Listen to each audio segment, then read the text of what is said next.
Hello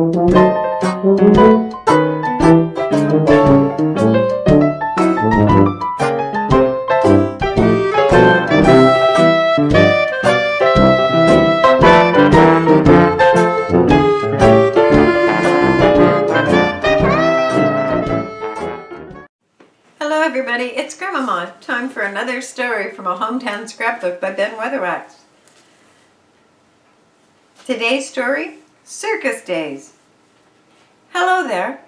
Maybe it's the weather, and maybe the people who know about such things have just changed their patterns. Whatever it is, the month of May that used to bring the circus parades to Grays Harbor has lost its grip on that colorful event.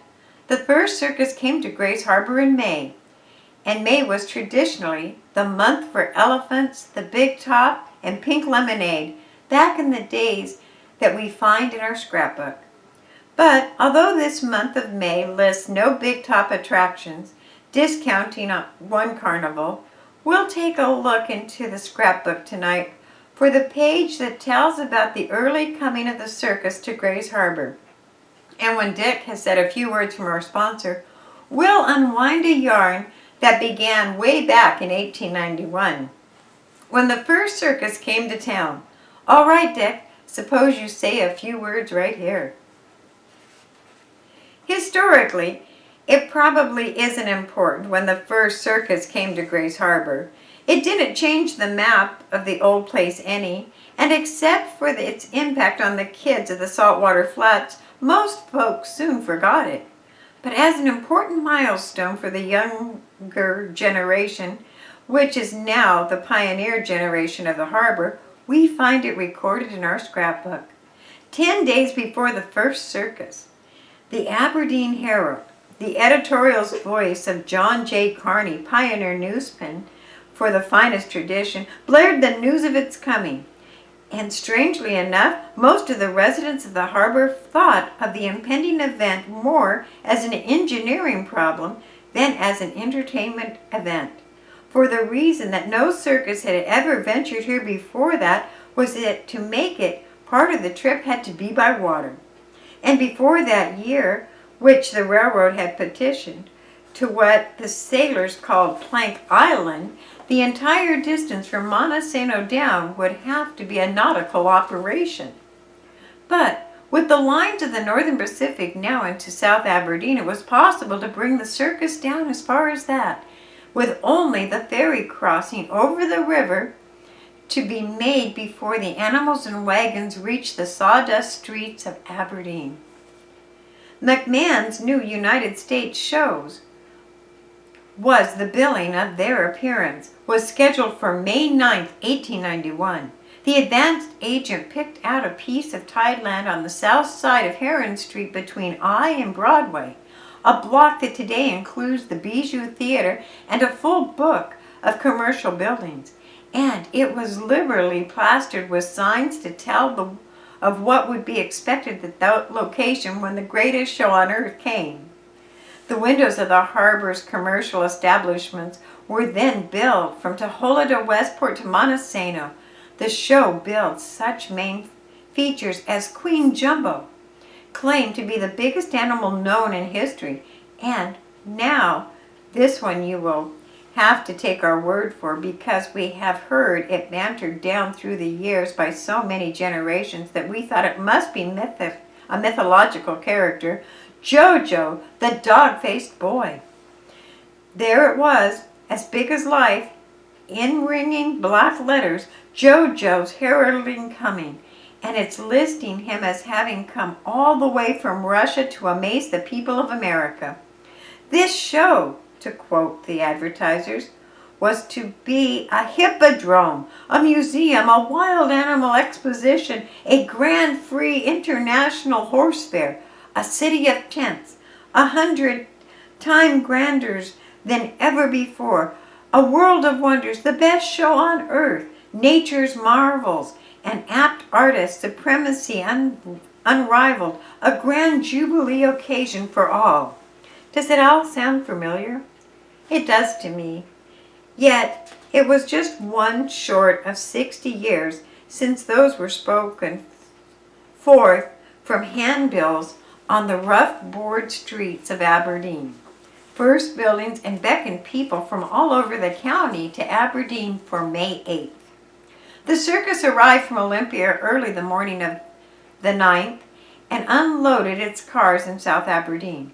It was just daylight at the first sign of the bespangled wagons rolled down the ramps, and the horses were hitched to them to haul them to the barge that was to be arranged for to convey the circus across the river.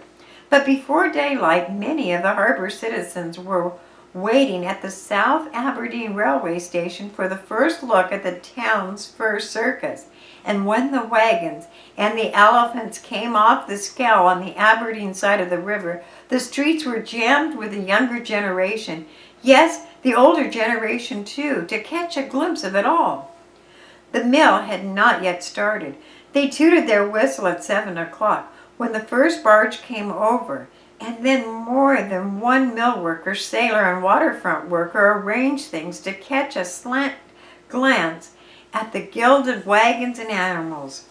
Nor were they the only ones. Near the mouth of the Wishkah was a cluster of more than a dozen Native American canoes moored by their owners while they got their first sight of all these strange animals. They pointed and jabbered in Swishwa as the elephant came up the landing. The pioneers had many strange things, but this, to the Native Americans, these great animals were the strangest of all. 2 elephants are all that the old-timers can remember, but they were the crowning touch to everything that happened that day, and over the years, perhaps the best remembered of all. The Indians were not without enterprise, and when the crowds began to gather to watch the big top go up, the Native Americans arranged displays of Indian basketry and opened their trading post. Most of the business was done with the circus people, who found the Native Americans as interesting as they found the elephants. Before the rolling stock was moved into town and tents up, more than one problem had posed for the citizens. For one thing, the city streets were not what they are today, and when the trucks left the planking, they were soon hub deep in sawdust on tide mud. But with the horses tugging and elephants pushing, and with the ready help of almost every male member of the city's population, the wagons were moved into place. There was the parade. Yes, the first circus parade to roll over the streets of the harbor community. Tidewater Harbor, that is. Montesano had thrilled to a circus the year before, after the railroad had reached the county seat. But this was the first one for the Bay Area, and the plank streets were lined as a procession wound down Heron Street and returned in a public display of its wonders. And that night, an audience of more than 900 cheered the program and thrilled at all the sights, as people still do, to the whipped-up clamor of circus bands. 8 pieces in all. The McMahon Show's concert ensemble. And with that, circuses in Grace Harbor got acquainted. The following year, the Big Top played at Costa and later Hoquiam. It was 1897 before another full-fledged circus came to Aberdeen, and this time it was the biggest thing of its kind at large in the Northwest. It was Barnum and Bailey's Big Top itself.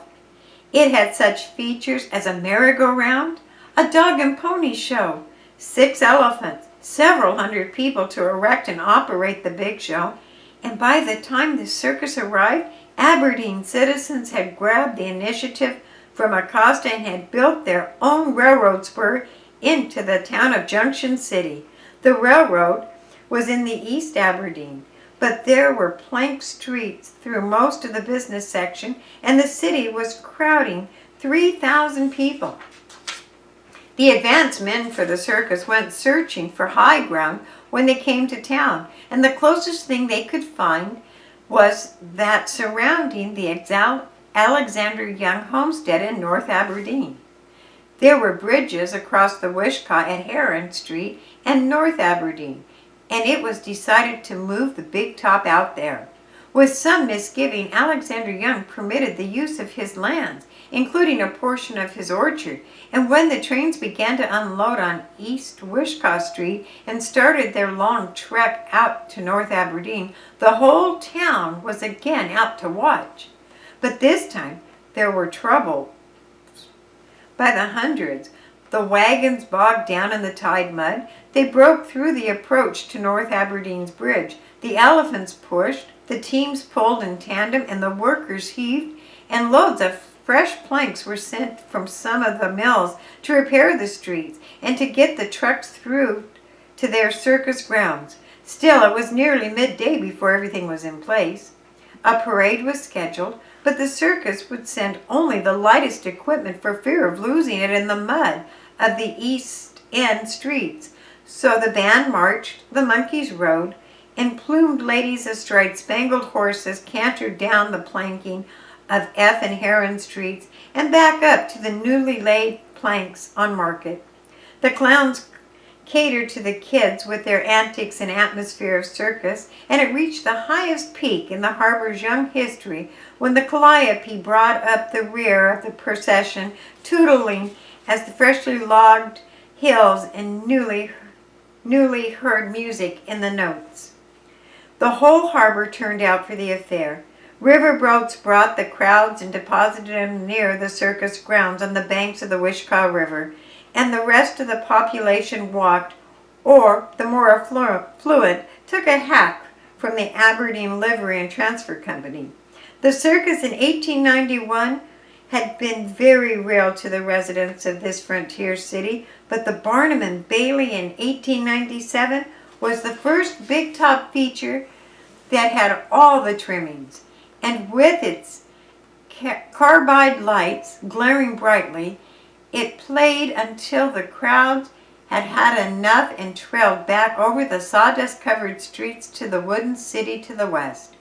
The circus was one that Alexander Young and his family never forgot, for when the circus moved out, it left the Young's fences broken, the orchard battered with a number of trees ruined, his fields were rutted, and the road north of Aberdeen was a bog for months after as a result of the ruts cut by the big wagons and the heavy animals. But it was important to Grays Harbor. It was the first appearance of the big top, and as such, it is recorded here and remembered with a smile. Now, Dick Crombie, a few words from our sponsor. The next circus ground was what Grays Harbor residents today call Stewart's Field. It was chosen because it was the closest high ground accessible by water. Since most of the traffic between the cities was over the rivers, it permitted the boats to bring excursionists right up to the ground, and a small dock was built where the circus goers embarked, and when the circus of any size came to the community. By this time, the railroad had been extended to Mo Clips, and the new station had been built at the foot of K Street. And the routine of the circus coming was nothing new to the base residents of the harbor, who now waded through the years of pioneering. Yes, and now the circuses were bigger, fancier, and with such names as Buffalo Bill Cody and their troops. But this is doubtful if any circus that ever played in the harbor brought the thrill of expectation to a community that the one that was announced as McMahon's new United Show, and that marched its pairs of pachyderms up and down the planking on Heron Street to the amazement of the Native Americans and to the town's 900 citizens, the yarn that we find tonight in our hometown scrapbook. Thanks for listening.